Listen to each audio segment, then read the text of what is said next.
Hello students, welcome back. ਇੱਕ ਵਾਰ ਫਿਰ ਤੋਂ ਸਵਾਗਤ ਹੈ ਤੁਹਾਡਾ ਇਸ ਚੈਨਲ ਤੇ।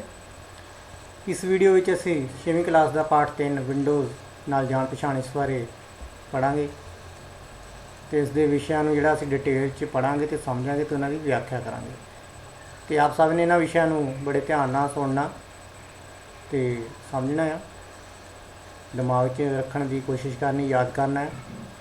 ਤੇ ਇਸ ਵੀਡੀਓ ਨੂੰ ਵੱਧ ਤੋਂ ਵੱਧ ਬੱਚਿਆਂ ਨਾਲ ਸ਼ੇਅਰ ਕਰਨਾ ਤਾਂ ਕਿ ਵੱਧ ਤੋਂ ਵੱਧ ਬੱਚੇ ਇਸ ਵੀਡੀਓ ਤੋਂ फ़ायदा ਲੈ ਸਕਣ ਤੇ ਇਸ ਚੈਨਲ ਨੂੰ ਸਬਸਕ੍ਰਾਈਬ ਵੀ ਜ਼ਰੂਰ ਕਰਨਾ। ਸ਼ੁਰੂ ਕਰਦੇ ਹਾਂ ਜਾਣ ਪਛਾਣ।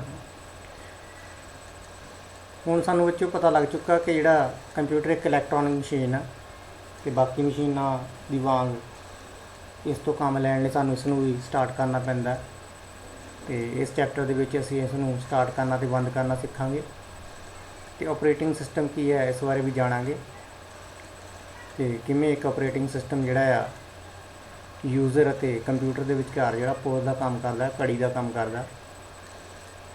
ਤੇ ਸ਼ੁਰੂ ਕਰਦੇ ਹਾਂ ਆਪਰੇਟਿੰਗ ਸਿਸਟਮ ਕੀ ਹੈ। ਆਪਰੇਟਿੰਗ ਸਿਸਟਮ ਇੱਕ ਕੰਪਿਊਟਰ ਦਾ ਸਭ ਤੋਂ ਮਹੱਤਵਪੂਰਨ ਪ੍ਰੋਗਰਾਮ ਹੁੰਦਾ ਹੈ। ਆਪਰੇਟਿੰਗ ਸਿਸਟਮ ਮੁੱਖ ਤੌਰ 'ਤੇ ਕੰਪਿਊਟਰ ਨੂੰ ਚਲਾਉਂਦਾ ਹੈ ਅਤੇ ਨਾਲ ਹੀ ਹੋਰ ਪ੍ਰੋਗਰਾਮ ਨੂੰ ਚੱਲਣ ਦੀ ਪ੍ਰਵਾਨਗੀ ਦਿੰਦਾ ਹੈ। ਇੱਕ ਆਪਰੇਟਿੰਗ ਸਿਸਟਮ ਨੂੰ ਇੱਕ ਕੰਪਿਊਟਰ ਲਈ ਜ਼ਰੂਰੀ ਸਾਰੇ ਕੰਮ ਕਰਦਾ ਹੈ। ਇੱਕ ਆਪਰੇਟਿੰਗ ਸਿਸਟਮ ਕੰਪਿਊਟਰ ਲਈ ਸਾਰੇ ਜ਼ਰੂਰੀ ਕੰਮ ਕਰਦਾ ਹੈ, ਜਿਵੇਂ ਕਿ ਕੰਪਿਊਟਰ ਦੇ ਮਾਊਸ ਜਾਂ ਕੀਬੋਰਡ ਤੋਂ ਇਨਪੁਟ ਪ੍ਰਾਪਤ ਕਰਨਾ ਅਤੇ ਆਊਟਪੁੱਟ ਦੇਣਾ। ਅਤੇ ਇਹ ਸਾਡੇ ਜਿਹੜੇ ਕੰਪਿਊਟਰ ਨੂੰ ਆ ਅਣਅਧਿਕਾਰਤ ਪਹੁੰਚ ਤੋਂ ਵੀ, ਅਨਆਥੋਰਾਈਜ਼ ਐਕਸੈਸ ਜਿਹੜੀ ਆ ਉਸ ਤੋਂ ਵੀ ਰੋਕਦਾ। ਅਣਅਧਿਕਾਰਤ ਪਹੁੰਚ ਮਤਲਬ ਉਹ ਯੂਜ਼ਰ ਜਿਹਨੂੰ ਅਸੀਂ ਆਪਣੇ ਕੰਪਿਊਟਰ 'ਤੇ ਲੌਗਇਨ ਕਰਨ ਦੀ ਆਗਿਆ ਨਹੀਂ ਦਿੱਤੀ, ਚਲਾਉਣ ਦੀ ਆਗਿਆ ਨਹੀਂ ਦਿੱਤੀ, ਉਸ ਨੂੰ ਆਪਾਂ ਅਨਆਥੋਰਾਈਜ਼ ਜਿਹੜੀ ਐਕਸੈਸ ਬੋਲਾਂਗੇ, ਅਣਅਧਿਕਾਰਤ ਪਹੁੰਚ। ਫੋਰ ਐਗਜ਼ਾਮਪਲ, ਅਗਰ ਤੁਸੀਂ ਲੈਬ ਦੇ ਵਿੱਚ ਕੰਮ ਕਰਦੇ ਹੋ, ਤੁਹਾਨੂੰ ਯੂਜ਼ਰ ਨੇਮ ਪਾਸਵਰਡ ਦਿੱਤਾ ਗਿਆ ਆ ਅਤੇ ਤੁਸੀਂ ਉਸ ਯੂਜ਼ਰ ਨੇਮ ਅਤੇ ਪਾਸਵਰਡ ਨੂੰ ਜਿਹੜਾ ਵਰਤ ਕੇ ਤੁਸੀਂ ਆਪਣੇ ਲੈਬ ਦੇ ਵਿੱਚ ਕੰਮ ਕਰ ਸਕਦੇ ਆ। ਪਰ ਜੇ ਤੁਹਾਡੇ ਨਾਲ ਕੋਈ ਬਾਹਰੋਂ ਬੰਦਾ ਆਉਂਦਾ ਆ, ਉਹ ਆ ਕੇ ਸਿਸਟਮ ਦੇ ਉੱਤੇ ਕੋਈ ਪਾਸਵਰਡ ਲਗਾਉਂਦਾ ਆ, ਅਗਰ ਉਸ ਨੂੰ ਪਾਸਵਰਡ ਨਹੀਂ ਪਤਾ ਤਾਂ ਉਸ 'ਤੇ ਲੌਗਇਨ ਕਰਨ ਦੀ ਕੋਸ਼ਿਸ਼ ਕਰਦਾ ਤਾਂ ਉਸ ਨੂੰ ਲੌਗਇਨ ਨਹੀਂ ਕਰਨ ਦੇਗਾ, ਕਿਉਂਕਿ ਅਸੀਂ ਉੱਤੇ ਜਿਹੜਾ ਪਾਸਵਰਡ ਜਿਹੜੀ ਪ੍ਰੋਟੈਕਸ਼ਨ ਲਗਾਈ ਆ। ਇਸੇ ਤਰ੍ਹਾਂ ਜਿਹੜਾ ਹੋਰ ਤਰੀਕੇ ਨਾਲ ਵੀ ਜਿਹੜਾ ਆ ਹੈਕਿੰਗ ਦੇ ਨਜ਼ਰੀਏ ਤੋਂ ਵੀ ਜਿਹੜਾ ਆ ਅਣਅਧਿਕਾਰਤ ਪਹੁੰਚ ਤੋਂ ਜਿਹੜਾ ਆ ਆਪਰੇਟਿੰਗ ਸਿਸਟਮ ਸਾਨੂੰ ਸੁਰੱਖਿਅਤ ਕਰਦਾ ਹੈ, ਜਿਹੜੇ ਇੰਟਰਨੈੱਟ ਦੇ ਜ਼ਰੀਏ ਸਾਡੇ ਕੰਪਿਊਟਰ 'ਤੇ ਪਹੁੰਚ ਕਰਨ ਦੀ ਕੋਸ਼ਿਸ਼ ਕਰਦੇ ਆ। ਅਤੇ ਆਪਰੇਟਿੰਗ ਸਿਸਟਮ ਜਿਹੜਾ ਯੂਜ਼ਰ ਅਤੇ ਕੰਪਿਊਟਰ ਦੇ ਵਿਚਕਾਰ, ਯੂਜ਼ਰ ਮਤਲਬ ਕੌਣ? ਜਿਹੜਾ ਕੰਪਿਊਟਰ ਨੂੰ ਇਸਤੇਮਾਲ ਕਰਦਾ, ਜਿਵੇਂ ਕਿ ਤੁਸੀਂ, ਮੈਂ, ਅਸੀਂ ਯੂਜ਼ਰ ਹਾਂ। ਯੂਜ਼ਰ ਅਤੇ ਕੰਪਿਊਟਰ ਦੇ ਵਿਚਕਾਰ ਜਿਹੜਾ ਪੁਲ ਦਾ ਕੰਮ ਕਰਦਾ, ਇੰਟਰਫੇਸ ਕਰਾਉਂਦਾ, ਇੰਟਰੈਕਸ਼ਨ ਕਰਾਉਂਦਾ ਜਿਹੜਾ ਆਪਰੇਟਿੰਗ ਸਿਸਟਮ। ਅਤੇ ਆਪਰੇਟਿੰਗ ਸਿਸਟਮ ਤੋਂ ਬਿਨਾਂ ਜਿਹੜਾ ਸਾਡਾ ਸਿਸਟਮ ਨਹੀਂ ਚੱਲ ਸਕਦਾ। ਜਿਵੇਂ ਕਿ ਐਗਜ਼ਾਮਪਲ ਦੇ ਤੌਰ 'ਤੇ ਅਸੀਂ ਕੰਪਿਊਟਰ ਸਿਸਟਮ ਲਿਆਉਂਦੇ ਹਾਂ, ਅਗਰ ਅਸੀਂ ਉਸ ਦੇ ਵਿੱਚ ਆਪਰੇਟਿੰਗ ਸਿਸਟਮ ਨਹੀਂ ਇੰਸਟਾਲ ਕਰਦੇ ਤਾਂ ਉਹ ਇੱਕ ਖਾਲੀ ਡੱਬਾ ਹੀ ਰਹੇਗਾ ਅਤੇ ਨਾ ਹੀ ਅਸੀਂ ਉਸ ਤੋਂ ਕੰਮ ਲੈ ਸਕਦੇ ਹਾਂ। ਉਸ ਹਾਰਡਵੇਅਰ ਤੋਂ ਕੰਮ ਲੈਣ ਲਈ ਸਾਨੂੰ ਉਸ 'ਤੇ ਆਪਰੇਟਿੰਗ ਸਿਸਟਮ ਇੰਸਟਾਲ ਕਰਨਾ ਪਏਗਾ, ਫਿਰ ਹੀ ਉਹ ਸਾਡਾ ਜਿਹੜਾ ਕੰਪਿਊਟਰ ਸਿਸਟਮ ਵਰਕ ਕਰੇਗਾ। ਅਤੇ ਆਪਰੇਟਿੰਗ ਸਿਸਟਮ ਇੰਸਟਾਲ ਹੋਣ ਤੋਂ ਬਾਅਦ ਹੀ ਅਸੀਂ ਬਾਕੀ ਜਿਹੜੇ ਯੂਜ਼ਰ ਫਰੈਂਡਲੀ ਜਿਹੜੇ ਆ ਜਾਂ ਯੂਜ਼ਰ ਪ੍ਰੋਗਰਾਮ ਆ, ਜਿਵੇਂ ਕਿ ਐਪਲੀਕੇਸ਼ਨ ਸੋਫਟਵੇਅਰ ਆ, ਤਾਂ ਹੀ ਅਸੀਂ ਉਹਨਾਂ ਨੂੰ ਆਪਣੇ ਕੰਪਿਊਟਰ 'ਤੇ ਇੰਸਟਾਲ ਕਰ ਸਕਦੇ ਹਾਂ, ਅਗਰ ਅਸੀਂ ਉਸ 'ਤੇ ਕੰਪਿਊਟਰ ਦੇ ਉੱਤੇ ਆਪਰੇਟਿੰਗ ਸਿਸਟਮ ਇੰਸਟਾਲ ਕੀਤਾ ਹੋਇਆ ਹੈ। ਸੋ ਹੋਰ ਵੀ ਬਹੁਤ ਸਾਰੇ ਆਪਰੇਟਿੰਗ ਸਿਸਟਮ ਦੇ ਕੰਮ ਆ ਅਤੇ ਅੱਗੇ ਅਸੀਂ ਆਪਰੇਟਿੰਗ ਸਿਸਟਮ ਦੀ ਪਰਿਭਾਸ਼ਾ ਪੜ੍ਹਾਂਗੇ। ਇੱਕ ਆਪਰੇਟਿੰਗ ਸਿਸਟਮ ਇੱਕ ਸੌਫਟਵੇਅਰ ਪ੍ਰੋਗਰਾਮ ਹੈ ਜੋ ਕਿ ਕੰਪਿਊਟਰ ਹਾਰਡਵੇਅਰ ਨੂੰ ਕੰਪਿਊਟਰ ਸੌਫਟਵੇਅਰ ਦੇ ਨਾਲ ਸੰਪਰਕ ਕਰਨ ਅਤੇ ਆਪਰੇਟ ਕਰਨ ਦੇ ਯੋਗ ਬਣਾਉਂਦਾ ਹੈ। ਜਿਵੇਂ ਕਿ ਮੈਂ ਪਹਿਲੇ ਦੱਸਿਆ ਕਿ ਆਪਰੇਟਿੰਗ ਸਿਸਟਮ ਜਿਹੜਾ ਕੰਪਿਊਟਰ ਹਾਰਡਵੇਅਰ ਨੂੰ ਕੰਪਿਊਟਰ ਸੌਫਟਵੇਅਰ ਦੇ ਨਾਲ ਜਿਹੜਾ ਕਮਿਊਨੀਕੇਟ ਕਰਨ ਲਈ ਜਿਹੜਾ ਯੋਗ ਬਣਾਉਂਦਾ ਹੈ ਅਤੇ ਆਪਰੇਟ ਕਰਨ ਦੇ ਯੋਗ ਬਣਾਉਂਦਾ ਹੈ। ਆਪਰੇਟਿੰਗ ਸਿਸਟਮ ਕਈ ਕਿਸਮਾਂ ਵਿੱਚ ਉਪਲਬਧ ਹਨ, ਜਿਵੇਂ ਕਿ ਵਿੰਡੋਜ਼ ਆਪਰੇਟਿੰਗ ਸਿਸਟਮ ਸਭ ਤੋਂ ਜਿਹੜਾ ਪਾਪੂਲਰ ਮਸ਼ਹੂਰ ਆਪਰੇਟਿੰਗ ਸਿਸਟਮ ਆ, ਜਿਸ ਦੇ ਵਿੱਚ ਸਾਡੇ ਕੋਲ window 95, window 98, window XP, window 7, window Vista, window 8, window 10, ਇਹ ਸਾਰੇ ਜਿਹੜੇ ਵਿੰਡੋਜ਼ ਦੇ ਆਪਰੇਟਿੰਗ ਸਿਸਟਮ ਆ। ਲਾਈਨਕਸ ਆਪਰੇਟਿੰਗ ਸਿਸਟਮ, ਮੈਕਿਨਟੋਸ਼ ਆਪਰੇਟਿੰਗ ਸਿਸਟਮ। ਅੱਜ ਦਾ ਸਭ ਤੋਂ ਮਸ਼ਹੂਰ ਜਿਹੜਾ ਆਪਰੇਟਿੰਗ ਸਿਸਟਮ ਆ ਉਹ ਮਾਈਕਰੋਸੌਫਟ ਵਿੰਡੋ ਆਪਰੇਟਿੰਗ ਸਿਸਟਮ ਹੈ। ਤੇ ਅਸੀਂ ਵਿੰਡੋ ਆਪਰੇਟਿੰਗ ਸਿਸਟਮ 7 ਬਾਰੇ ਇਸ ਚੈਪਟਰ ਵਿੱਚ ਪੜ੍ਹਾਂਗੇ। ਜਾਣਦੇ ਹਾਂ ਵਿੰਡੋਜ਼ ਆਪਰੇਟਿੰਗ ਸਿਸਟਮ ਕੀ ਹੈ। ਵਿੰਡੋਜ਼ ਇੱਕ ਆਪਰੇਟਿੰਗ ਸਿਸਟਮ ਹੈ। ਇਹ ਕੰਪਿਊਟਰ ਸਿਸਟਮ ਵਿੱਚ ਲੋਡ ਕੀਤੀ ਜਾਂਦੀ ਹੈ। ਇਹ ਸਾਨੂੰ ਕੰਪਿਊਟਰ ਨਾਲ ਗ੍ਰਾਫਿਕਲ ਇੰਟਰਫੇਸ ਦਿੰਦੀ ਹੈ। ਗ੍ਰਾਫਿਕਲ ਇੰਟਰਫੇਸ ਕੀ ਹੁੰਦਾ, ਜਿਸ ਵਿੱਚ ਅਸੀਂ ਮਾਊਸ ਦੀ ਮਦਦ ਨਾਲ ਫਰੇਮ ਅਤੇ ਡਾਇਲੌਗ ਬਾਕਸ ਜਾਂ ਵਿੰਡੋਜ਼ ਦੀ ਨੂੰ ਕਲਿੱਕ ਕਰਕੇ ਖੋਲ੍ਹਦੇ ਹਾਂ ਅਤੇ ਅੱਗੇ ਤੋਂ ਅੱਗੇ ਜਿਹੜਾ ਆ ਸਾਨੂੰ ਫਰੇਮ ਅਤੇ ਡਾਇਲੌਗ ਬਾਕਸ ਦੀ ਫੋਰਮ ਦੇ ਵਿੱਚ ਹੀ ਸਾਨੂੰ ਇੰਟਰਫੇਸ ਮਿਲਦਾ। ਉਸ ਨੂੰ ਗ੍ਰਾਫਿਕਲ ਯੂਜ਼ਰ ਇੰਟਰਫੇਸ ਬੋਲਦੇ ਹਾਂ। ਇੱਕ ਹੁੰਦਾ ਕਰੈਕਟਰ ਯੂਜ਼ਰ ਇੰਟਰਫੇਸ, ਜਿਹਦੇ ਵਿੱਚ ਅਸੀਂ ਜਾਂ ਕਮਾਂਡ ਲਾਈਨ ਇੰਟਰਫੇਸ, ਜਿਹਦੇ ਵਿੱਚ ਅਸੀਂ ਜਿਹੜਾ ਲਿਖ ਕੇ ਕੋਈ ਵੀ ਕੰਮ ਕਰਦੇ ਹਾਂ। ਜਿਵੇਂ ਕਿ ਅਸੀਂ ਐਗਜ਼ਾਮਪਲ ਦੇ ਤੌਰ 'ਤੇ ਇੱਕ ਫੋਲਡਰ ਕ੍ਰੀਏਟ ਕਰਨਾ ਅਤੇ ਅਸੀਂ ਮਾਊਸ ਦਾ ਰਾਈਟ ਕਲਿੱਕ ਕਰਕੇ ਫੋਲਡਰ ਕ੍ਰੀਏਟ ਕਰ ਸਕਦੇ ਨਿਊ 'ਤੇ ਜਾ ਕੇ। ਅਗਰ ਇਹੀ ਅਸੀਂ folder CLI command line interface ਜਾਂ ਵਿੱਚ ਕਰਨਾ ਹੋਵੇ ਤਾਂ ਸਾਨੂੰ ਜਿਹੜਾ ਲਿਖ ਕੇ ਜਿਹੜਾ ਫੋਲਡਰ ਨੂੰ ਕ੍ਰੀਏਟ ਕਰਨਾ ਪਏਗਾ। ਸੋ ਇੱਕ ਕਮਾਂਡ ਲਾਈਨ ਇੰਟਰਫੇਸ ਹੋ ਗਿਆ ਅਤੇ ਇੱਕ ਗ੍ਰਾਫਿਕਲ ਯੂਜ਼ਰ ਇੰਟਰਫੇਸ ਹੋ ਗਿਆ। ਇਸ ਲਈ ਇੱਕ ਕੰਪਿਊਟਰ ਨੂੰ ਮਾਊਸ ਦੀ ਮਦਦ ਨਾਲ ਚਲਾਉਣਾ ਜਿਹੜਾ ਆਸਾਨ ਹੈ। ਅਸੀਂ ਕੰਪਿਊਟਰ ਵਿੱਚ ਲੋਡ ਕੀਤਾ ਕੋਈ ਵੀ ਸੌਫਟਵੇਅਰ ਆਸਾਨੀ ਨਾਲ ਚਲਾ ਸਕਦੇ ਹਾਂ। ਇੱਕ ਵਿੰਡੋ ਨੂੰ ਇਸ ਦੀ ਸ਼ੇਪ ਕਰਨੀ ਵਿੰਡੋ ਕਿਹਾ ਜਾਂਦਾ ਹੈ, ਕਿਉਂਕਿ ਜਦ ਵੀ ਅਸੀਂ ਕੋਈ ਪ੍ਰੋਗਰਾਮ 'ਤੇ ਕਲਿੱਕ ਕਰਦੇ ਹਾਂ ਤਾਂ ਸਾਨੂੰ ਵਿੰਡੋ ਦੀ ਤਰ੍ਹਾਂ ਫਰੇਮ ਵਿੱਚ ਜਿਹੜੀ ਹੈ ਸਾਡੇ ਕੋਲ ਅੱਗੇ ਜਿਹੜੀ ਆਊਟਪੁੱਟ ਆਉਂਦੀ ਹੈ। ਜੇ ਅਸੀਂ ਸਟਾਰਟ ਬਟਨ 'ਤੇ ਕਲਿੱਕ ਕਰਦੇ ਹਾਂ ਤਾਂ ਸਾਡੇ ਕੋਲ ਡਾਇਲੌਗ ਬਾਕਸ ਜਿਹੜਾ ਆ ਫਰੇਮ ਦੇ ਵਿੱਚ ਨਜ਼ਰ ਆਏਗਾ। ਜੇ ਅਸੀਂ ਪੇਂਟ 'ਤੇ ਕਲਿੱਕ ਕਰਦੇ ਹਾਂ ਤਾਂ ਸਾਡੇ ਕੋਲ ਜਿਹੜਾ ਪੇਂਟ ਜਿਹੜਾ ਆ ਫਰੇਮ ਦੀ ਨਜ਼ਰ ਦੇ ਵਿੱਚ ਸਾਹਮਣੇ ਖੁੱਲ੍ਹੇਗਾ। ਇਸ ਤਰੀਕੇ ਨਾਲ ਜਿਹੜਾ ਫਰੇਮ ਅਤੇ ਵਿੰਡੋਜ਼ ਦੀ ਨਾਲ ਜਿਹੜਾ ਅਸੀਂ ਇੰਟਰਫੇਸ ਕਰਦੇ ਹਾਂ ਮਾਊਸ 'ਤੇ ਕਲਿੱਕ ਕਰਨ ਮਾਊਸ ਦੀ ਮਦਦ ਨਾਲ। ਕੰਪਿਊਟਰ ਕਿਵੇਂ ਸ਼ੁਰੂ ਕਰਨਾ ਹੈ? ਕੰਪਿਊਟਰ ਨੂੰ ਸ਼ੁਰੂ ਕਰਨ ਲਈ ਜਿਹੜਾ ਸਾਡੇ ਕੋਲ CPU ਪਿਆ ਹੋਏਗਾ, ਅਸੀਂ ਇਹਦੇ ਵਿੱਚ ਜਿਹੜਾ ਆ ਸਟਾਰਟ ਬਟਨ ਲੱਗਾ ਹੋਏਗਾ, ਇਸ 'ਤੇ ਕਲਿੱਕ ਕਰਾਂਗੇ ਅਤੇ ਜਦੋਂ ਅਸੀਂ ਇਹਨੂੰ ਪ੍ਰੈਸ ਕਰਾਂਗੇ ਤਾਂ ਸਾਡੇ ਕੋਲ ਜਿਹੜੀ ਆ ਇਸ 'ਤੇ ਪਾਵਰ ਜਿਹੜੀ ਆ ਲਾਈਟ ਜਿਹੜੀ ਆ ਉਹ ਔਨ ਹੋ ਜਾਏਗੀ, ਨਜ਼ਰ ਆਏਗੀ। ਹੁਣ ਸਾਡੇ ਕੰਪਿਊਟਰ ਵਿੱਚ ਆਪਰੇਟਿੰਗ ਸਿਸਟਮ ਲੋਡ ਹੋਣਾ ਸ਼ੁਰੂ ਹੋ ਜਾਏਗਾ। ਜਿੱਦਾਂ ਹੀ ਅਸੀਂ ਪਾਵਰ ਬਟਨ ਨੂੰ ਆਪਾਂ ਦੱਬਾਂਗੇ ਤਾਂ ਸਾਡੇ ਕੋਲ ਜਿਹੜਾ ਆ ਆਪਰੇਟਿੰਗ ਸਿਸਟਮ ਦੀਆਂ ਫਾਈਲਾਂ ਜਿਹੜੀਆਂ ਸਾਡੇ ਕੰਪਿਊਟਰ ਸਿਸਟਮ ਦੇ ਵਿੱਚ ਜਿਹੜੀਆਂ ਲੋਡ ਹੋਣੀਆਂ ਸ਼ੁਰੂ ਹੋ ਜਾਣੀਆਂ। ਇਸ ਪ੍ਰਕਿਰਿਆ ਨੂੰ ਆਪਾਂ ਜਿਹੜਾ ਕੀ ਬੋਲਦੇ ਹਾਂ, ਬੂਟਿੰਗ ਪ੍ਰਕਿਰਿਆ ਬੋਲਦੇ ਹਾਂ। ਬੂਟਿੰਗ ਦਾ ਮਤਲਬ ਹੀ ਹੁੰਦਾ ਸ਼ੁਰੂਆਤ ਕਰਨਾ, ਸ਼ੁਰੂ ਹੋਣਾ। ਇਹਦੇ ਵਿੱਚ ਜਿਹੜੀਆਂ ਫਾਈਲਾਂ ਜਿਹੜੀਆਂ ਆ ਉਹ ਸਾਡੇ ਕੰਪਿਊਟਰ ਸਿਸਟਮ ਦੇ ਵਿੱਚ ਲੋਡ ਹੁੰਦੀਆਂ। ਜਦ ਤੱਕ ਬੂਟਿੰਗ ਪ੍ਰਕਿਰਿਆ ਮੁਕੰਮਲ ਨਹੀਂ ਹੁੰਦੀ ਤਦ ਤੱਕ ਇੰਤਜ਼ਾਰ ਕਰੋ। ਮਤਲਬ ਜਦੋਂ ਤੱਕ ਕਿ ਜਿਹੜਾ ਫਾਈਲਾਂ ਚੱਲਦੀਆਂ ਆ ਲੋਡ ਹੁੰਦੀਆਂ ਉਦੋਂ ਤੱਕ ਸਾਨੂੰ ਵੇਟ ਕਰਨਾ ਪੈਂਦਾ। ਜਦੋਂ ਸਾਰੀਆਂ ਫਾਈਲਾਂ ਜਿਹੜੀਆਂ ਲੋਡ ਹੋ ਜਾਂਦੀਆਂ ਫਿਰ ਸਾਡੇ ਕੋਲ ਜਿਹੜਾ ਡੈਸਕਟਾਪ ਜਿਹੜਾ ਸਾਹਮਣੇ ਆਪਣੇ ਲੌਗਇਨ ਵਿੰਡੋ ਜਿਹੜੀ ਸਾਹਮਣੇ ਆ ਜਾਏਗੀ। ਬੂਟਿੰਗ ਪ੍ਰਕਿਰਿਆ ਪੂਰੀ ਹੋਣ ਉਪਰੰਤ ਸਾਨੂੰ ਹੇਠ ਲਿਖੇ ਅਨੁਸਾਰ ਜਿਹੜੀ ਸਕਰੀਨ ਮਿਲੇਗੀ। ਇੱਥੇ ਤੁਸੀਂ ਸਕਰੀਨ ਦੇ ਵਿੱਚ ਦੇਖ ਰਹੇ ਹੋ ਕੰਟਰੋਲ ਆਲਟ ਅਤੇ ਡਿਲੀਟ ਕੀ ਜਿਹੜਾ ਲੌਗਇਨ ਕਰਨ ਲਈ ਦੱਸਿਆ। ਇੱਥੇ ਦੋ ਚੀਜ਼ਾਂ ਤੁਹਾਨੂੰ ਕਲੀਅਰ ਕਰਨਾ ਚਾਹਾਂਗਾ। ਅਗਰ ਤਾਂ ਤੁਸੀਂ ਸਰਵਰ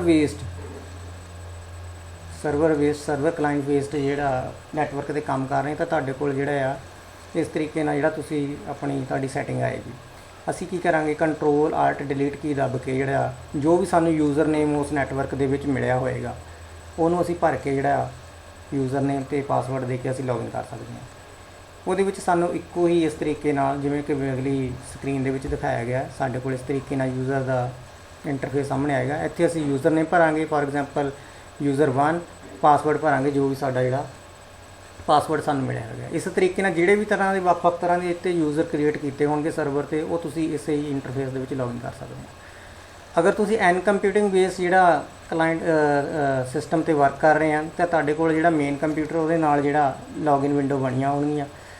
ਉੱਤੇ ਤੁਸੀਂ ਲੌਗਇਨ ਜਿਹੜਾ ਉਹਨੂੰ ਲੋਡ ਹੋਣ ਤੋਂ ਬਾਅਦ ਜਿਹੜੇ ਇੰਟਰਫੇਸ ਜਿਹੜੇ ਤੁਹਾਡੇ ਕਲਾਇੰਟ ਕੰਪਿਊਟਰ 'ਤੇ ਵੀ ਆ ਜਾਣਗੇ ਐਨ ਕੰਪਿਊਟਿੰਗ ਵਾਲਿਆਂ 'ਤੇ, ਅਤੇ ਉਹਦੇ ਵਿੱਚ ਜਿਹੜਾ ਇੰਟਰਫੇਸ ਬਣਿਆ ਹੋਊਗਾ ਯੂਜ਼ਰ 1 2 3 4 5 ਜਿੰਨੇ ਵੀ ਤੁਸੀਂ ਯੂਜ਼ਰ ਕ੍ਰੀਏਟ ਕੀਤੇ ਹੋਣਗੇ ਐਨ ਕੰਪਿਊਟਿੰਗ ਵਾਲੇ ਸਿਸਟਮ 'ਤੇ ਉਹ ਤੁਹਾਡੇ ਜਿਹੜਾ ਐਨ ਕੰਪਿਊਟਿੰਗ ਨਾਲ ਲੱਗੇ ਹੋਏ ਜਿਹੜੇ ਸਿਸਟਮ ਆ ਉਹਨਾਂ 'ਤੇ ਉਹ ਡਿਸਪਲੇ ਹੋਣਗੇ। ਅਤੇ ਤੁਸੀਂ ਵਾਰੀ ਆਪਣੇ ਕੰਪਿਊਟਰ ਦੇ ਮੁਤਾਬਕ ਕੰਪਿਊਟਰ 1 ਹੋਏਗਾ ਤਾਂ ਉੱਤੇ ਯੂਜ਼ਰ 1 ਲੌਗਇਨ ਕਰ ਲਓ, ਕੰਪਿਊਟਰ 2 ਹੋਏਗਾ ਤਾਂ ਉੱਤੇ 2 ਲੌਗਇਨ ਕਰ ਲਓ। ਸੇਮ ਤਰੀਕੇ ਨਾਲ ਤੁਸੀਂ ਉਸ ਦਾ ਜਿਹੜਾ ਵੀ ਤੁਹਾਨੂੰ ਪਾਸਵਰਡ ਮਿਲਿਆ ਆ ਉਹ ਭਰ ਕੇ ਤੁਸੀਂ ਉਸ 'ਤੇ ਕਲਿੱਕ ਕਰਕੇ ਤੁਸੀਂ ਯੂਜ਼ਰ 'ਤੇ ਲੌਗਇਨ ਕਰ ਸਕਦੇ ਹੋ। ਅਤੇ ਇਹ ਦੋਨੇ ਤਰੀਕੇ ਦੇ ਜਿਹੜੇ ਲੌਗਇਨ ਤੁਹਾਨੂੰ ਮੈਂ ਦੱਸਦੇ ਆ। ਅਤੇ ਜਦੋਂ ਤੁਸੀਂ ਲੌਗਇਨ ਕਰ ਲੈਣਾ ਤੁਹਾਡੇ ਕੋਲ ਇਸ ਤਰੀਕੇ ਨਾਲ ਜਿਹੜਾ ਇੰਟਰਫੇਸ ਜਿਹੜਾ ਤੁਹਾਡੇ ਸਾਹਮਣੇ ਆ ਜਾਏਗਾ। ਇਸ ਨੂੰ ਆਪਾਂ ਮੁੱਢਲੀ ਵਿੰਡੋ ਨੂੰ ਕੀ ਕਹਿੰਦੇ ਆ, ਡੈਸਕਟਾਪ ਕਹਿੰਦੇ ਆ। ਜਦੋਂ ਵੀ ਤੁਸੀਂ ਆਪਣਾ ਯੂਜ਼ਰ ਲੌਗਇਨ ਕਰ ਲਿਆ ਸਕਸੈਸਫੁਲ ਲੌਗਇਨ ਹੋਣ ਤੋਂ ਬਾਅਦ ਤੁਹਾਡੇ ਕੋਲ ਇਸ ਤਰੀਕੇ ਦੀ ਜਿਹੜੀ ਸਕਰੀਨ ਸਾਹਮਣੇ ਆ ਜਾਏਗੀ। ਇਹਨੂੰ ਆਪਾਂ ਬੋਲਾਂਗੇ ਡੈਸਕਟਾਪ। ਹੁਣ ਡੈਸਕਟਾਪ ਕੀ ਹੈ? ਆਈਕਨ, ਟਾਸਕ ਬਾਰ, ਸ਼ਾਰਟਕਟ, ਇਹ ਸਾਰਾ ਜਿਹੜਾ ਅਸੀਂ ਪੜ੍ਹਨਾ ਹੈ। ਬੂਟਿੰਗ ਪ੍ਰਕਿਰਿਆ ਖਤਮ ਹੋਣ ਤੋਂ ਬਾਅਦ ਕੰਪਿਊਟਰ ਦੇ ਮੋਨੀਟਰ 'ਤੇ ਨਜ਼ਰ ਆਉਣ ਵਾਲੀ ਮੁੱਢਲੀ ਸਕਰੀਨ ਨੂੰ ਡੈਸਕਟਾਪ ਕਹਿੰਦੇ ਹਨ। ਜੋ ਸਾਡਾ ਜਿਹੜਾ ਕੰਪਿਊਟਰ ਨੂੰ ਅਸੀਂ ਸਟਾਰਟ ਕਰਦੇ ਹਾਂ, ਉਹ ਪੂਰੀ ਪ੍ਰਕਿਰਿਆ ਜਦੋਂ ਜਿਹੜੀ ਖਤਮ ਹੋ ਜਾਂਦੀ ਆ, ਅਤੇ ਜਿਹੜੀ ਸਾਡੇ ਕੋਲ ਲੌਗਇਨ ਕਰਨ ਤੋਂ ਬਾਅਦ ਜਿਹੜੀ ਪਹਿਲੀ ਸਾਡੀ ਸਕਰੀਨ 'ਤੇ ਜਿਹੜੀ ਵਿੰਡੋ ਆਉਂਦੀ ਆ, ਉਹ ਸਾਨੂੰ ਉਸ ਨੂੰ ਕੀ ਕਹਿੰਦੇ ਆ? ਡੈਸਕਟਾਪ ਕਹਿੰਦੇ ਆ। ਡੈਸਕਟਾਪ 'ਤੇ ਕਿਹੜੇ ਕਿਹੜੇ ਜਿਹੜੇ ਆ ਇਹਦੇ ਭਾਗ ਹੁੰਦੇ ਆ? ਆਈਕਨਸ ਹੁੰਦੇ ਆ, ਟਾਸਕ ਬਾਰ ਹੁੰਦਾ ਅਤੇ ਸ਼ਾਰਟਕਟ ਹੁੰਦਾ ਆ। ਆਈਕਨ ਕੀ ਹੁੰਦੇ ਆ? ਡੈਸਕਟਾਪ 'ਤੇ ਨਜ਼ਰ ਆਉਣ ਵਾਲੀਆਂ ਛੋਟੀਆਂ ਤਸਵੀਰਾਂ ਨੂੰ ਆਈਕਨ ਕਿਹਾ ਜਾਂਦਾ। ਜਿਵੇਂ ਤੁਸੀਂ ਇਹਨਾਂ ਵਿੱਚ ਦੇਖ ਰਹੇ ਹੋ, ਮਾਈ ਕੰਪਿਊਟਰ ਆਈਕਨ ਹੋ ਗਿਆ, ਨੈਟਵਰਕ ਹੋ ਗਿਆ, ਸਕੂਲ ਹੋ ਗਿਆ, ਰੀਸਾਈਕਲ ਬਿਨ ਹੋ ਗਿਆ। ਆਈਕਨ ਬਟਨ ਦੀ ਤਰ੍ਹਾਂ ਕੰਮ ਕਰਦੇ ਹਨ। ਆਈਕਨ ਫਾਈਲਾਂ ਅਤੇ ਫੋਲਡਰਾਂ ਨੂੰ ਦਰਸਾਉਂਦੇ ਹਨ। ਕਿਸੇ ਫਾਈਲ ਜਾਂ ਫੋਲਡਰ ਨੂੰ ਖੋਲ੍ਹਣ ਲਈ ਸਾਨੂੰ ਉਸ ਆਈਕਨ 'ਤੇ ਡਬਲ ਕਲਿੱਕ ਕਰਨਾ ਪੈਂਦਾ ਹੈ। ਉਦਾਹਰਨ ਲਈ ਜੇਕਰ ਅਸੀਂ ਦੇਖਣਾ ਚਾਹੁੰਦੇ ਹਾਂ, ਡਰਾਈਵਸ ਨੂੰ ਦੇਖਣਾ ਚਾਹੁੰਦੇ ਹਾਂ, ਕਿ ਅਸੀਂ ਡਬਲ ਕਲਿੱਕ ਕਰਕੇ ਜਿਹੜਾ ਮਾਊਸ ਨੂੰ ਖੋਲਾਂਗੇ। ਅਸੀਂ ਅਗਰ ਨੈਟਵਰਕਸ ਦੇ ਨਾਲ ਸੰਬੰਧਿਤ ਕੋਈ ਸੈਟਿੰਗ ਦੇਖਣਾ ਚਾਹੁੰਦੇ ਹਾਂ ਤਾਂ ਨੈਟਵਰਕ ਨੂੰ ਖੋਲਾਂਗੇ। ਅਗਰ ਅਸੀਂ ਚਾਹੁੰਦੇ ਕਿ ਜਿਸ ਯੂਜ਼ਰ ਤੋਂ ਲੌਗਇਨ ਕੀਤਾ ਹੈ ਉਸ ਦੇ ਜਿਹੜੇ ਫਾਈਲ ਫੋਲਡਰ ਦੇਖਣੇ, ਤਾਂ ਅਸੀਂ ਆਪਣੇ ਜਿਹੜਾ ਉਸ ਯੂਜ਼ਰ ਨੂੰ ਖੋਲਾਂਗੇ। ਅਤੇ ਰੀਸਾਈਕਲ ਬਿਨ ਵਿੱਚ ਜਿਹੜੀਆਂ ਡਿਲੀਟ ਕੀਤੀਆਂ ਹੋਈਆਂ ਫਾਈਲਾਂ ਜਾਂਦੀਆਂ। ਅਤੇ ਇਹ ਸਾਡੇ ਕੋਲ my computer icon, network, user files ਹੋ ਗਈਆਂ, ਰੀਸਾਈਕਲ ਬਿਨ ਹੋ ਗਿਆ। ਇਹਨਾਂ ਨੂੰ ਆਪਾਂ ਡਿਟੇਲ 'ਚ ਪੜ੍ਹ ਲੈਂਦੇ ਹਾਂ। ਜਦੋਂ ਵੀ ਅਸੀਂ ਕੋਈ ਡਰਾਈਵ ਨੂੰ ਐਕਸੈਸ ਕਰਨਾ, ਡਰਾਈਵ ਦੇ ਵਿੱਚ ਪਏ ਹੋਏ ਫਾਈਲ ਜਾਂ ਫੋਲਡਰਾਂ ਨੂੰ ਐਕਸੈਸ ਕਰਨਾ, ਤਾਂ ਅਸੀਂ ਜਿਹੜਾ ਮਾਈ ਕੰਪਿਊਟਰ ਦੇ ਉੱਪਰ ਜਿਹੜਾ ਡਬਲ ਕਲਿੱਕ ਕਰਕੇ ਉਸ ਨੂੰ ਖੋਲ੍ਹਦੇ ਹਾਂ। ਅਸੀਂ ਰਾਈਟ ਕਲਿੱਕ ਕਰਕੇ ਓਪਨ ਵੀ ਕਰ ਸਕਦੇ ਹਾਂ। ਨੈਟਵਰਕ, ਇਹ ਆਈਕਨ ਡੈਸਕਟਾਪ ਦੇ ਉਪਲਬਧ ਹੁੰਦਾ ਹੈ। ਇਸ ਆਈਕਨ ਨੂੰ ਖੋਲ੍ਹ ਕੇ ਅਸੀਂ ਆਪਣੇ ਕੰਪਿਊਟਰ ਦੀਆਂ ਨੈਟਵਰਕ ਦੀਆਂ ਸੈਟਿੰਗ ਦੇ ਸਕਦੇ ਹਾਂ ਅਤੇ ਆਪਣੀ ਜ਼ਰੂਰਤ ਅਨੁਸਾਰ ਇਸ ਸੈਟਿੰਗ ਨੂੰ ਇਹਨਾਂ ਦੀ ਸੈਟਿੰਗ ਕਰ ਸਕਦੇ ਹਾਂ। ਨੈਟਵਰਕ ਦੇ ਵਿੱਚ ਅਗਰ ਤੁਸੀਂ ਨੈਟਵਰਕ ਸਿਸਟਮ 'ਤੇ ਕਲਾਇੰਟ ਸਰਵਰ 'ਤੇ, ਤਾਂ ਤੁਹਾਡਾ ਜਿਹੜਾ ਹੈ ਇੱਥੇ ਇਸ ਜਗ੍ਹਾ 'ਤੇ ਜਿਹੜਾ ਤੁਹਾਡਾ ਟਾਸਕ ਬਾਰ 'ਤੇ ਇੱਥੇ ਤੁਹਾਡਾ ਆਈਕਨ ਨਜ਼ਰ ਆਏਗਾ ਇੱਕ ਕੰਪਿਊਟਰ ਦਾ। ਉੱਥੋਂ ਪਤਾ ਲੱਗੇਗਾ ਕਿ ਤੁਸੀਂ ਨੈਟਵਰਕ 'ਚ ਹੋ ਜਾਂ ਨਹੀਂ। ਅਗਰ ਤੁਹਾਡੇ ਇਸ ਤਰੀਕੇ ਨਾਲ ਕਰਾਉਸ ਲੱਗਾ ਆਉਂਦਾ, ਇਹਦਾ ਮਤਲਬ ਨੈਟਵਰਕ ਦੇ ਵਿੱਚ ਨਹੀਂ ਹੋ। ਅਗਰ ਤੁਹਾਡਾ ਜਿਹੜਾ ਬਲਿੰਕ ਕਰਦਾ ਹੈ ਇੱਥੇ ਜਿਹੜਾ ਕੰਪਿਊਟਰ ਦਾ ਬਣਿਆ ਆਈਕਨ, ਤਾਂ ਇਹਦਾ ਮਤਲਬ ਤੁਸੀਂ ਨੈਟਵਰਕ ਦੇ ਵਿੱਚ ਹੋ। ਅਤੇ ਇਸ ਦੇ ਵਿੱਚ ਆਪਾਂ ਕਲਿੱਕ ਕਰਕੇ ਇਹਦੇ 'ਤੇ, ਜਿਵੇਂ ਕਿ ਮੈਂ ਇੱਥੋਂ ਤੁਹਾਨੂੰ ਦਿਖਾਉਣਾ, ਓਪਨ ਸ਼ੇਅਰ ਸੈਟਿੰਗ ਦੇ ਵਿੱਚ ਇਸ ਤਰੀਕੇ ਨਾਲ ਜਿਹੜਾ ਸਾਡੇ ਕੋਲ ਮੈਨੇਜ ਵਾਇਰਲੈਸ ਨੈਟਵਰਕ, ਜਿਹੜੇ ਸਾਡੇ ਕੋਲ ਵਾਇਰਲੈਸ ਨੈਟਵਰਕ ਹੋਣਗੇ ਉਹ ਅਸੀਂ ਇਹਨਾਂ ਤੋਂ ਦੇਖ ਸਕਦੇ ਹਾਂ ਕਿਹੜੇ ਵਾਇਰਲੈਸ ਨਾਲ ਅਸੀਂ ਇਸ ਸਿਸਟਮ ਨੂੰ ਕਨੈਕਟ ਕੀਤਾ। ਇਸ ਤਰੀਕੇ ਨਾਲ ਅਸੀਂ ਅਡੈਪਟਰ ਸੈਟਿੰਗ ਦੇ ਸਕਦੇ ਹਾਂ, ਜਿਵੇਂ ਕਿ ਬਲੂਟੁੱਥ ਦੀ ਸੈਟਿੰਗ ਦੇ ਸਕਦੇ ਹਾਂ, ਲੋਕਲ ਏਰੀਆ ਨੈਟਵਰਕ ਦੀ ਸੈਟਿੰਗ ਦੇ ਸਕਦੇ ਹਾਂ, ਅਤੇ ਵਾਇਰਲੈਸ ਕਨੈਕਸ਼ਨ ਦੀ ਜਿਹੜੀ ਸੈਟਿੰਗ ਦੇ ਸਕਦੇ ਹਾਂ। ਸੋ ਇਸ ਤਰੀਕੇ ਦੀਆਂ ਜਿਹੜੀਆਂ ਸੈਟਿੰਗਸ ਅਸੀਂ ਨੈਟਵਰਕ ਦੇ ਵਿੱਚ ਜਾ ਕੇ ਉਹ ਦੇਖ ਸਕਦੇ ਹਾਂ। ਇਹ ਸਾਡਾ ਨੈਟਵਰਕ ਦੇ ਆਈਕਨ ਦਾ ਜਿਹੜਾ ਫੰਕਸ਼ਨ ਆ। ਯੂਜ਼ਰ ਫਾਈਲਸ, ਜੋ ਵੀ ਤੁਹਾਡੇ ਯੂਜ਼ਰ ਜਿਹੜਾ ਤੁਸੀਂ ਲੌਗਇਨ ਕੀਤਾ, ਫੋਰ ਐਗਜ਼ਾਮਪਲ ਅਗਰ ਯੂਜ਼ਰ 1 ਤੋਂ ਲੌਗਇਨ ਕੀਤਾ ਆ ਜਾਂ ਸਕੂਲ ਤੋਂ ਲੌਗਇਨ ਕੀਤਾ ਆ, ਤਾਂ ਉਸ ਨਾਲ ਜਿਹੜੀਆਂ ਸੰਬੰਧਿਤ ਫਾਈਲਾਂ ਫੋਲਡਰ ਜਿਹੜੀਆਂ ਤੁਹਾਨੂੰ ਇਸ ਤਰੀਕੇ ਨਾਲ ਜਿਹੜੀਆਂ ਉਹ ਨਜ਼ਰ ਆਉਣਗੀਆਂ ਉਹਦੇ ਵਿੱਚ। ਰੀਸਾਈਕਲ ਬਿਨ ਦੇ ਵਿੱਚ ਜਿੰਨੀਆਂ ਵੀ ਜਿਹੜੀਆਂ ਫਾਈਲਾਂ ਡਿਲੀਟ ਕੀਤੀਆਂ ਉਹ ਰੀਸਾਈਕਲ ਬਿਨ ਦੇ ਵਿੱਚ ਚਲੀਆਂ ਜਾਂਦੀਆਂ। ਅਗਰ ਤੁਸੀਂ ਸ਼ਿਫਟ ਦੇ ਨਾਲ ਕਿਸੇ ਫਾਈਲ ਨੂੰ ਡਿਲੀਟ ਕੀਤਾ ਤਾਂ ਤੁਹਾਨੂੰ ਰੀਸਾਈਕਲ ਬਿਨ ਦੇ ਵਿੱਚ ਨਹੀਂ ਮਿਲੇਗੀ, ਕਿਉਂਕਿ ਉਹ ਜਿਹੜੀ ਪਰਮਾਨੈਂਟਲੀ ਡਿਲੀਟ ਹੋ ਜਾਂਦੀ ਹੈ। ਅਤੇ ਅਗਰ ਤੁਸੀਂ ਕੋਈ ਗਲਤੀ ਨਾਲ ਜੇ ਤੁਹਾਡੇ ਕੋਲੋਂ ਫਾਈਲ ਡਿਲੀਟ ਹੋ ਗਈ, ਤਾਂ ਤੁਸੀਂ ਰੀਸਾਈਕਲ ਬਿਨ ਨੂੰ ਖੋਲ੍ਹ ਕੇ ਡਬਲ ਕਲਿੱਕ ਕਰਕੇ ਖੋਲ੍ਹ ਸਕਦੇ ਹੋ। ਫੋਰ ਐਗਜ਼ਾਮਪਲ ਇਸ ਤਰੀਕੇ ਨਾਲ ਡਬਲ ਕਲਿੱਕ ਕਰੋਗੇ ਤਾਂ ਖੁੱਲ੍ਹ ਜਾਏਗਾ। ਇਸ 'ਤੇ ਰਿਸਟੋਰ ਆਈਟਮ ਨੂੰ ਸਿਲੈਕਟ ਕਰਕੇ ਰੀਸਟੋਰ ਆਈਟਮ 'ਤੇ ਕਲਿੱਕ ਕਰਾਂਗੇ, ਅਤੇ ਇਹ ਜਿਹੜੀ ਫਾਈਲ ਜਿਸ ਜਗ੍ਹਾ ਤੋਂ ਜਿਹੜੀ ਇਹ ਫਾਈਲ ਜਿਹੜੀ ਡਿਲੀਟ ਹੋਈ ਹੋਏਗੀ ਉਸੇ ਜਗ੍ਹਾ 'ਤੇ ਚਲੇ। ਫੋਰ ਐਗਜ਼ਾਮਪਲ ਜੇ ਇਹ ਫਾਈਲ ਜਿਹੜੀ ਡੈਸਕਟਾਪ 'ਤੇ ਸੀ ਅਤੇ ਅਸੀਂ ਡੈਸਕਟਾਪ ਤੋਂ ਬਾਈ ਮਿਸਟੇਕ ਸਾਡੇ ਕੋਲ ਡਿਲੀਟ ਹੋ ਗਈ, ਜਦੋਂ ਅਸੀਂ ਨਹੀਂ ਰਿਸਟੋਰ ਕਰਾਂਗੇ ਇਸ ਫਾਈਲ ਨੂੰ, ਤਾਂ ਇਹ ਜਿਹੜੀ ਫਾਈਲ ਜਿਹੜੀ ਦੁਬਾਰਾ ਸਾਡੀ ਡੈਸਕਟਾਪ 'ਤੇ ਚਲੀ ਜਾਏਗੀ। ਅਗਰ ਇਹ ਡੀ ਡਰਾਈਵ 'ਚੋਂ ਡਿਲੀਟ ਹੋਈ ਤਾਂ ਇਹ ਦੁਬਾਰਾ ਡੀ ਡਰਾਈਵ ਦੇ ਵਿੱਚ ਚਲੀ ਜਾਏਗੀ। ਇਸ ਤਰੀਕੇ ਨਾਲ ਅਸੀਂ ਗਲਤੀ ਨਾਲ ਡਿਲੀਟ ਹੋਈ ਫਾਈਲ ਨੂੰ ਜਿਹੜਾ ਰੀਸਟੋਰ ਕਰ ਸਕਦੇ ਹਾਂ, ਦੁਬਾਰਾ ਪ੍ਰਾਪਤ ਕਰ ਸਕਦੇ ਹਾਂ। ਟਾਸਕ ਬਾਰ ਕੀ ਹੈ? ਕੰਪਿਊਟਰ ਸਕਰੀਨ ਦੇ ਵਿੱਚ ਡੈਸਕਟਾਪ ਦੇ ਸਭ ਤੋਂ ਹੇਠਲੇ ਪਾਸੇ ਦਿਖਾਈ ਦੇ ਰਹੀ ਲੇਟਵੀਂ ਪਤਲੀ ਪੱਟੀ ਨੂੰ ਜਿਹੜਾ ਟਾਸਕ ਬਾਰ ਕਿਹਾ ਜਾਂਦਾ। ਜਿਵੇਂ ਕਿ ਆਹ ਵਾਲੀ ਸਾਡੇ ਕੋਲ ਸਟਾਰਟ, ਐਕਸਪਲੋਰਰ, ਆ ਜਿੰਨੇ ਵੀ ਆਈਕਨ ਬਣੇ ਆ, ਇਸ ਤਰੀਕੇ ਨਾਲ ਜਿਹੜੇ ਆਹ ਵਾਲਾ ਪੈਨਲ ਆ, ਇਹ ਸਾਰਾ ਜਿਹੜਾ ਟਾਸਕ ਬਾਰ ਦਾ ਪੈਨਲ ਆ। ਇਸ ਦੇ ਕਈ ਭਾਗ ਹੁੰਦੇ ਨੇ, ਜਿਵੇਂ ਕਿ ਸਟਾਰਟ ਬਟਨ, ਜਿਵੇਂ ਕਿ ਹੁਣੇ ਦੱਸਿਆ ਇਹ ਵਾਲਾ ਸਾਡਾ ਸਟਾਰਟ ਬਟਨ ਆ। ਕੁਇਕ ਲਾਂਚ ਆਈਕਨਸ ਹੋ ਗਿਆ, ਜਿਵੇਂ ਪਹਿਲੇ ਦੱਸੇ ਆ। ਐਕਟਿਵ ਪ੍ਰੋਗਰਾਮ, ਜਿਵੇਂ ਕਿ ਆ ਸਾਡਾ ਐਕਟਿਵ ਪ੍ਰੋਗਰਾਮ ਖੁੱਲ੍ਹੇ ਆ। ਨੋਟੀਫਿਕੇਸ਼ਨ ਏਰੀਆ, ਇਹ ਸਾਡਾ ਨੋਟੀਫਿਕੇਸ਼ਨ ਏਰੀਆ ਵਾਲਾ। ਡੇਟ ਐਟ ਦਾ ਟਾਈਮ ਸਾਡਾ ਇੱਥੇ ਆਏਗਾ ਕਲੌਕ 'ਤੇ। ਇਸ ਤਰੀਕੇ ਨਾਲ ਨੈਟਵਰਕ ਦੀ ਸੈਟਿੰਗ ਹੋ ਗਈ। ਇਹ ਸਾਡੇ ਕੋਲ ਜਿਹੜਾ ਆ ਸ਼ੋ ਡੈਸਕਟਾਪ, ਇਸ 'ਤੇ ਕਲਿੱਕ ਕਰਾਂਗੇ ਤਾਂ ਸਾਡਾ ਜਿਹੜਾ ਡੈਸਕਟਾਪ ਸਾਨੂੰ ਸ਼ੋ ਹੋਏਗਾ। ਇਸ ਤਰੀਕੇ ਨਾਲ ਕਲਿੱਕ ਕਰਨ 'ਤੇ ਦੁਬਾਰਾ ਸਾਡੀ ਜਿਹੜੀ ਫਾਈਲ ਜਿਹੜੀ ਸਾਹਮਣੇ ਆ ਜਾਏਗੀ। ਡੇ ਟਾਈਮ ਹੇਠਾਂ ਇਹ ਸਾਡੇ ਕੋਲ ਟਾਸਕ ਬਾਰ ਦੇ ਵਿੱਚ ਅਲੱਗ-ਅਲੱਗ ਜਿਹੜੇ ਇਹਦੀਆਂ ਦੱਸੇ ਗਏ ਸਟਾਰਟ ਬਟਨ ਹੋ ਗਿਆ, ਐਕਸਪਲੋਰਰ ਹੋ ਗਿਆ, ਇੰਟਰਨੈਟ ਐਕਸਪਲੋਰਰ, ਇਹ ਸਾਡਾ ਗੂਗਲ ਕ੍ਰੋਮ ਹੋ ਗਿਆ, ਇਹ ਸਾਡਾ ਵਿੰਡੋਜ਼ ਐਕਸਪਲੋਰਰ ਹੋ ਗਿਆ। ਇਸ ਤਰੀਕੇ ਨਾਲ ਜਿਹੜੇ ਖੁੱਲ੍ਹੇ ਹੋਏ ਪ੍ਰੋਗਰਾਮ ਆ, ਜਿਵੇਂ ਪੇਂਟ ਖੁੱਲ੍ਹਿਆ, ਐਕਟਿਵ ਪ੍ਰੋਗਰਾਮ ਹੈ, ਨੋਟੀਫਿਕੇਸ਼ਨ ਹੋ ਰਿਹਾ। ਇੱਥੇ ਮੇਰੀ ਨੈਟ ਐਕਟਿਵ ਪ੍ਰੋਗਰਾਮ ਜਿਹੜਾ ਮੈਂ PDF ਫਾਈਲ ਖੋਲ੍ਹੀ ਪਈ ਹੈ। ਸਿਸਟਮ ਟਰੇ ਹੋ ਗਈ, ਸ਼ੋ ਡੈਸਕਟਾਪ ਅਸੀਂ ਜਾਣ ਲਿਆ, ਘੜੀ ਵੀ ਜਾਣ ਲਈ ਹੈ, ਨੋਟੀਫਿਕੇਸ਼ਨ ਏਰੀਆ ਵੀ ਜਾਣ ਲਿਆ। ਇਸ ਤਰੀਕੇ ਨਾਲ ਜਿਹੜਾ ਸਾਡਾ ਜਿਹੜਾ ਇਹ ਟਾਸਕ ਬਾਰ ਹੈ। ਨੋਟ ਟਾਸਕ ਬਾਰ ਵਿੱਚ ਸ਼ੋ ਡੈਸਕਟਾਪ ਬਟਨ ਦੀ ਸੁਵਿਧਾ ਕਾਰਨ ਇਸ ਨੂੰ ਸੁਪਰ ਬਾਰ ਵੀ ਕਿਹਾ ਜਾਂਦਾ ਹੈ। ਸ਼ਾਰਟਕਟ, ਜੇਕਰ ਅਸੀਂ ਡੈਸਕਟਾਪ ਤੋਂ ਆਪਣੇ ਕਿਸੇ ਮਨਪਸੰਦ ਫਾਈਲ ਜਾਂ ਪ੍ਰੋਗਰਾਮ ਨੂੰ ਆਸਾਨੀ ਨਾਲ ਪਹੁੰਚ ਕਰਨਾ ਚਾਹੁੰਦੇ ਤਾਂ ਅਸੀਂ ਇਸ ਫਾਈਲ ਦਾ ਸ਼ਾਰਟਕਟ ਰੱਖ ਸਕਦੇ ਹਾਂ। ਮਤਲਬ ਜੇ ਕੋਈ ਸਾਡੀ ਫਾਈਲ ਇੱਦਾਂ ਦੀ ਆ ਜਾਂ ਕੋਈ ਪ੍ਰੋਗਰਾਮ ਇੱਦਾਂ ਆ ਜਿਸ ਨੂੰ ਅਸੀਂ ਬਾਰ-ਬਾਰ ਇਸਤੇਮਾਲ ਕਰਦੇ ਹਾਂ, ਬਾਰ-ਬਾਰ ਖੋਲ੍ਹਦੇ ਹਾਂ, ਅਸੀਂ ਉਸ ਪ੍ਰੋਗਰਾਮ ਜਾਂ ਉਸ ਫਾਈਲ ਦਾ ਜਿਹੜਾ ਸ਼ਾਰਟਕਟ ਡੈਸਕਟਾਪ 'ਤੇ ਕ੍ਰੀਏਟ ਕਰ ਸਕਦੇ ਹਾਂ। ਠੀਕ ਹੈ, ਇਸ ਨਾਲ ਕੀ ਹੋਏਗਾ ਕਿ ਸਾਨੂੰ ਉਸ ਪਰਟੀਕੂਲਰ ਜਗ੍ਹਾ 'ਤੇ, ਖਾਸ ਜਗ੍ਹਾ 'ਤੇ ਜਾ ਕੇ ਉਸ ਨੂੰ ਖੋਲ੍ਹਣ ਦੀ ਜ਼ਰੂਰਤ ਨਹੀਂ ਪਏਗੀ। ਅਸੀਂ ਸਿੱਧਾ ਡੈਸਕਟਾਪ 'ਤੇ ਇਸ 'ਤੇ ਡਬਲ ਕਲਿੱਕ ਕਰਾਂਗੇ। ਅਗਰ ਸਾਡੀ ਫਾਈਲ ਡੀ ਡਰਾਈਵ ਵਿੱਚ ਵੀ ਪਈ ਹੋਈ ਤਾਂ ਅਸੀਂ ਡਬਲ ਕਲਿੱਕ ਕਰਾਂਗੇ ਤਾਂ ਸਾਡੀ ਜਿਹੜੀ ਲੈਂਡਿੰਗ ਜਾਂ ਜਿਹੜੀ ਹੈ ਲੋਕੇਸ਼ਨ ਆ ਉਹ ਡੀ ਡਰਾਈਵ 'ਤੇ ਪਹੁੰਚ ਜਾਏਗੀ ਅਤੇ ਉੱਥੋਂ ਸਾਡੀ ਫਾਈਲ ਐਕਸੈਸ ਹੋ ਜਾਏਗੀ। ਅਗਰ ਅਸੀਂ ਇਸ ਫਾਈਲ ਨੂੰ ਸ਼ਾਰਟਕਟ ਨੂੰ ਜਿਹੜਾ ਅਸੀਂ ਡਿਲੀਟ ਵੀ ਕਰਦੇ ਤਾਂ ਸਾਡੀ ਫਾਈਲ ਡਿਲੀਟ ਨਹੀਂ ਹੁੰਦੀ, ਕਿਉਂਕਿ ਸਾਡੀ ਓਰੀਜਨਲ ਫਾਈਲ ਜਿਹੜੀ ਉਹ ਡੀ ਡਰਾਈਵ 'ਤੇ ਪਈ ਹੈ ਜਾਂ ਜਿੱਥੇ ਵੀ ਤੁਸੀਂ ਰੱਖੀ ਉੱਥੇ ਪਈ ਹੋਊਗੀ। ਅਤੇ ਇਸ ਤਰੀਕੇ ਨਾਲ ਅਸੀਂ ਕਿਸੇ ਵੀ ਫਾਈਲ ਜਾਂ ਫੋਲਡਰ ਨੂੰ ਬੜੀ ਤੇਜ਼ੀ ਨਾਲ ਐਕਸੈਸ ਕਰ ਸਕਦੇ ਹਾਂ। ਕਿਸ ਚੀਜ਼ ਨਾਲ? ਸ਼ਾਰਟਕਟ ਦੀ ਮਦਦ ਨਾਲ ਅਸੀਂ ਇਸ ਦਾ ਸ਼ਾਰਟਕਟ ਕ੍ਰੀਏਟ ਕਰ ਸਕਦੇ ਹਾਂ ਡੈਸਕਟਾਪ 'ਤੇ ਕਿਸੇ ਵੀ ਫਾਈਲ ਜਾਂ ਫੋਲਡਰ ਦਾ। ਵਿੰਡੋਜ਼ ਦੇ ਭਾਗ: ਟਾਈਟਲ ਬਾਰ, ਮੈਨੂ ਬਾਰ, ਟੂਲ ਬਾਰ, ਸਕਰੋਲ ਬਾਰ। ਜਦ ਅਸੀਂ ਕਿ ਪ੍ਰੋਗਰਾਮ ਨੂੰ ਖੋਲ੍ਹਦੇ ਹਾਂ ਤਾਂ ਉਹ ਇੱਕ ਫਰੇਮ ਦੀ ਸ਼ੇਪ ਵਿੱਚ ਖੁੱਲ੍ਹਦਾ ਹੈ। ਇਸ ਫਰੇਮ ਨੂੰ ਵਿੰਡੋਜ਼ ਕਿਹਾ ਜਾਂਦਾ ਹੈ। ਜਿਵੇਂ ਕਿ ਅਸੀਂ ਪਹਿਲੇ ਵੀ ਮਤਲਬ ਗ੍ਰਾਫਿਕਲ ਯੂਜ਼ਰ ਇੰਟਰਫੇਸ ਦੇ ਵਿੱਚ ਪੜ੍ਹਿਆ ਕਿ ਜਿਹੜਾ ਮਾਊਸ ਦੀ ਮਦਦ ਨਾਲ ਅਸੀਂ ਫਰੇਮ ਅਤੇ ਵਿੰਡੋਜ਼ ਦੀ ਹੈਲਪ ਨਾਲ ਜਿਹੜਾ ਆ ਅਸੀਂ ਕੰਮ ਕਰਦੇ ਹਾਂ। ਕਿਸੇ ਵੀ ਪ੍ਰੋਗਰਾਮ ਨੂੰ ਵਿੰਡੋਜ਼ ਜਾਂ ਫਰੇਮ ਦੀ ਸ਼ਕਲ ਦੇ ਵਿੱਚ ਖੋਲ੍ਹਦੇ ਹਾਂ ਅਤੇ ਬੰਦ ਕਰਦੇ ਹਾਂ। ਵੱਖੋ ਵੱਖਰੇ ਪ੍ਰੋਗਰਾਮ ਆਪਣੀ ਵੱਖਰੀ ਵੱਖਰੀ ਵਿੰਡੋ ਵਿੱਚ ਖੋਲ੍ਹਦੇ ਹਨ। ਹਰੇਕ ਪ੍ਰੋਗਰਾਮ ਭਾਗਾਂ ਦੀ ਦਿੱਕਤ ਤਕਰੀਬਨ ਇੱਕੋ ਜਿਹੀ ਹੁੰਦੀ ਹੈ। ਇਹਦੇ ਵਿੱਚ ਜਿਹੜੇ ਆ ਪੁਆਇੰਟ ਦੱਸੇ ਹੈਗੇ, ਜਿਵੇਂ ਪੁਆਇੰਟ 1 ਦੇ ਵਿੱਚ ਸਾਡੇ ਕੋਲ ਕੰਪਿਊਟਰ ਸ਼ੋ ਕੀਤਾ ਗਿਆ, 2 ਦੇ ਵਿੱਚ ਸਾਡੇ ਕੋਲ ਮੈਨੂ ਬਾਰ ਦਿਖਾਇਆ ਗਿਆ, 3 ਵਿੱਚ ਦਿਖਾਇਆ ਗਿਆ ਪ੍ਰੋਗਰਾਮ ਨੂੰ ਚੇਂਜ ਕਰਨਾ ਜਾਂ ਅਨਇੰਸਟਾਲ ਕਰਨਾ। ਇੱਥੇ ਸਾਡੇ ਕੋਲ ਜਿਹੜਾ ਪੁਆਇੰਟ 4 ਦੇ ਵਿੱਚ ਸਾਡੇ ਕੋਲ ਦਿਖਾਇਆ ਗਿਆ scroll bar, vertical scroll bar. Number 1 'ਤੇ ਟਾਈਟਲ ਬਾਰ, ਮੈਨੂ ਬਾਰ, ਟੂਲ ਬਾਰ, ਸਕਰੋਲ ਬਾਰ। ਹੁਣ ਇਹ ਬਾਰੇ ਪੜ੍ਹਨਾ ਹੈ ਆਪਾਂ ਟਾਈਟਲ ਬਾਰ। ਇਹ ਬਾਰ ਵਿੰਡੋ ਦੇ ਸਭ ਤੋਂ ਉੱਪਰਲੇ ਪਾਸੇ ਨਜ਼ਰ ਆਉਂਦੀ ਹੈ, ਸਭ ਤੋਂ ਟੌਪ 'ਤੇ ਹੁੰਦੀ ਹੈ, ਜਿਹਦੇ ਵਿੱਚ ਸਾਨੂੰ ਕਿਸੇ ਫਾਈਲ ਦਾ ਨਾਮ ਦਿੱਤਾ ਹੈ ਉਹ ਪਤਾ ਲੱਗਦਾ। ਜੇ ਫਾਈਲ ਦਾ ਨਾਮ ਨਹੀਂ ਦਿੱਤਾ ਤਾਂ ਉਹ ਅਨਟਾਈਟਲ ਲਿਖਿਆ ਆਏਗਾ। ਅਤੇ ਸੱਜੇ ਪਾਸੇ ਸਾਡੇ ਕੋਲ ਜਿਹੜਾ ਟਾਈਟਲ ਉਹਦੇ ਵਿੱਚ ਕੀ ਹੋਏਗਾ, ਮਿਨੀਮਾਈਜ਼, ਮੈਕਸੀਮਾਈਜ਼ ਅਤੇ ਕਲੋਜ਼ ਬਟਨ ਹੋਣਗੇ ਟਾਈਟਲ ਬਾਰ 'ਤੇ। ਜਿਵੇਂ ਕਿ ਪੜ੍ਹਿਆ, ਹੁਣ ਇਹਨਾਂ ਨੂੰ ਦੇਖ ਲੈਂਦੇ ਹਾਂ। ਮਿਨੀਮਾਈਜ਼ ਬਟਨ ਕੀ ਹੁੰਦਾ? ਇਸ ਦੀ ਵਰਤੋਂ ਵਿੰਡੋ ਨੂੰ ਮਿਨੀਮਾਈਜ਼ ਕਰਨ ਲਈ ਕੀਤੀ ਜਾਂਦੀ ਹੈ।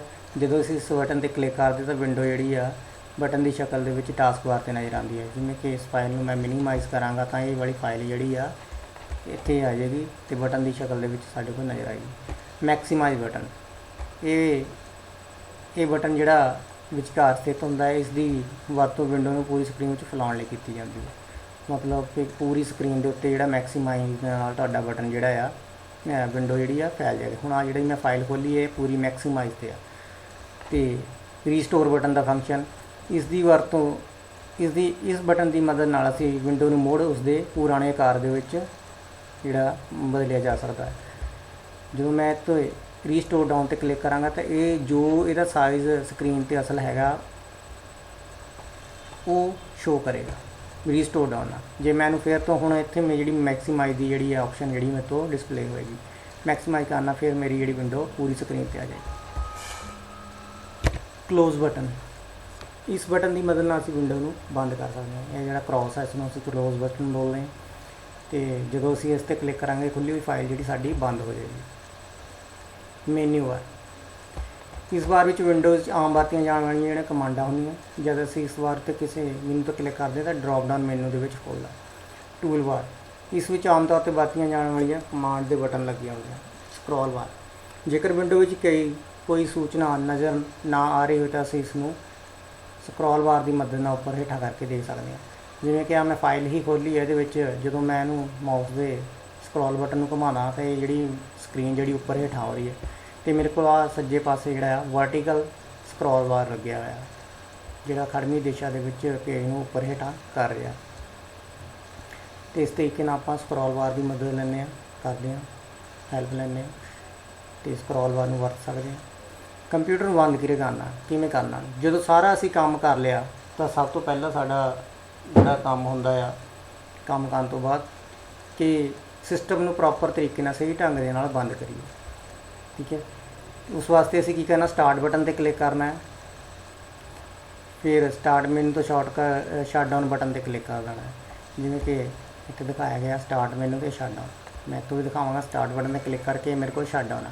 ਜਦੋਂ ਮੈਂ ਇੱਥੇ ਕਲਿੱਕ ਕਰਾਂਗਾ ਤਾਂ ਮੇਰਾ ਜਿਹੜਾ ਕਨਫਰਮੇਸ਼ਨ ਲਈ ਮੈਸੇਜ ਪਰ ਅੱਗੇ ਆਏਗਾ, ਪੱਕਾ ਕਰ ਲਈ ਕਿ ਤੁਸੀਂ ਇਸ ਨੂੰ ਸ਼ਟਡਾਊਨ ਕਰਨਾ ਚਾਹੁੰਦੇ ਹੋ, ਅਤੇ ਫਿਰ ਓਕੇ 'ਤੇ ਕਲਿੱਕ ਕਰਕੇ ਜਿਹੜਾ ਇਸ ਨੂੰ ਬੰਦ ਕਰ ਦਿੱਤਾ ਜਾਂਦਾ ਹੈ। ਅਤੇ ਕੰਪਿਊਟਰ ਨੂੰ ਜਿਹੜਾ ਪ੍ਰੋਪਰ ਤਰੀਕੇ ਨਾਲ ਸ਼ਟਡਾਊਨ ਕਰਨਾ ਜ਼ਰੂਰੀ ਹੈ, ਤਾਂ ਕਿ ਜਿਹੜਾ ਜਦੋਂ ਅਸੀਂ ਦੁਬਾਰਾ ਕੰਪਿਊਟਰ ਸਿਸਟਮ ਨੂੰ ਔਨ ਕਰੀਏ ਤਾਂ ਸਾਨੂੰ ਉਸਦੇ ਦੁਬਾਰਾ ਸ਼ੁਰੂ ਹੋਣ ਦੇ ਵਿੱਚ ਕੋਈ ਦਿੱਕਤ ਨਾ ਆਏ।